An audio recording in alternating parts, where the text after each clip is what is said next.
پھر لوگوں نے اس عقیدے کا تحفظ کیا۔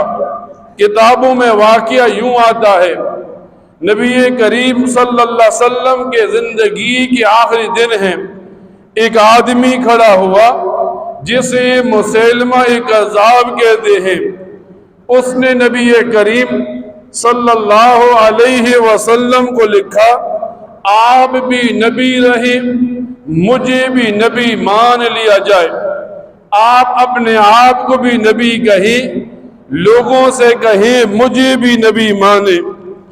اب جب یہ واقعہ ہوا، نبی کریم صلی اللہ علیہ وسلم نے حضرت ابو بکر صدیق سے فرمایا، اس کے خلاف لشکر تیار کرو، اور مسلمانوں کا سب سے پہلا اجماع بھی نبی کریم صلی اللہ علیہ وسلم کے بعد عقیدہ ختم نبوت کے تحفظ پر ہوا۔ مسیلمہ کذاب نے ایک صحابی حضرت حبیب کو گرفتار کر لیا اور اپنے سامنے اپنے دربار میں پیش کیا۔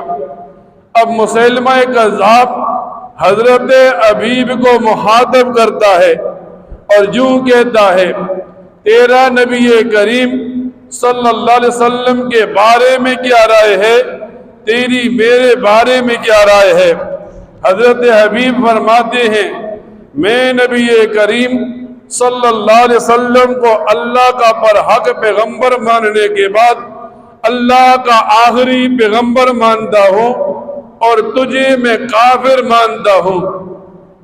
جب حضرت حبیب نے انکار کیا، مسیلمہ کذاب نے اپنے ایک آدمی کو حکم دیا، حضرت حبیب کا دایاں ہاتھ کاٹ دیا جائے۔ اب حضرت حبیب کا دایاں ہاتھ کٹا، پھر مسیلمہ کذاب پوچھتا ہے، اب تیری کیا رائے ہے؟ حضرت حبیب فرماتے ہیں، وہی رائے ہے، نبی کریم صلی اللہ علیہ وسلم کو آخری نبی مانتا ہوں، تجھے کافر مانتا ہوں۔ پھر مسیلمہ نے حکم دیا، حضرت حبیب کا بایاں ہاتھ کاٹ دیا گیا۔ پھر دوبارہ مسیلمہ کذاب پھر سوال کرتا ہے، حضرت حبیب پھر انکار کرتے ہیں۔ پھر مسیلمہ حکم دیتا ہے، ان کا دایاں پاؤں کاٹ دو۔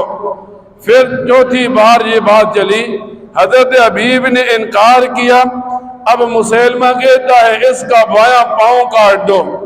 اب حضرت حبیب پڑے ہیں، دونوں ہاتھ بھی کٹ گئے، دونوں پاؤں بھی کٹ گئے۔ پھر مسیلمہ پوچھتا ہے، بتا اب تیرا کیا رائے ہے میرے بارے میں اور محمد کے بارے میں؟ تو حضرت حبیب فرماتے ہیں، میں ان کو اللہ کا آخری پیغمبر مانتا ہوں، تجھے کافر مانتا ہوں۔ مسیلمہ حکم دیتا ہے، اب حضرت حبیب کے کان کاٹ دیے گئے، ناک کاٹ دی گئی، زبان کاٹ دی گئی، یہاں تک کہ آنکھیں نکال دی گئیں۔ لیکن حضرت حبیب آخر تک یہی کہتے رہے، اپنے سر سے اشارہ کرتے رہے کہ میں نبی کریم صلی اللہ علیہ وسلم کو آخری نبی مانتا ہوں۔ جب حضرت حبیب شہید ہو گئے، ایک آدمی دوڑتا ہوا مدینے آیا، حضرت حبیب کی والدہ کو یہ بات بتائی، تیرے بیٹے کے ساتھ ظلم ہوا، اس کے جسم کے ٹکڑے ہو گئے، وہ نبی پاک کی ختم نبوت کے لیے شہید ہو گیا۔ تو حضرت حبیب کی والدہ روئی نہیں، حضرت حبیب کی والدہ فرمانے لگی، میں نے حبیب کو دودھ اس دن کے لیے پلایا تھا۔ یعنی صحابہ کا ایمان، صحابہ کا نبی علیہ السلام کے ساتھ محبت کا انداز یہ تھا۔ پھر تاریخ کی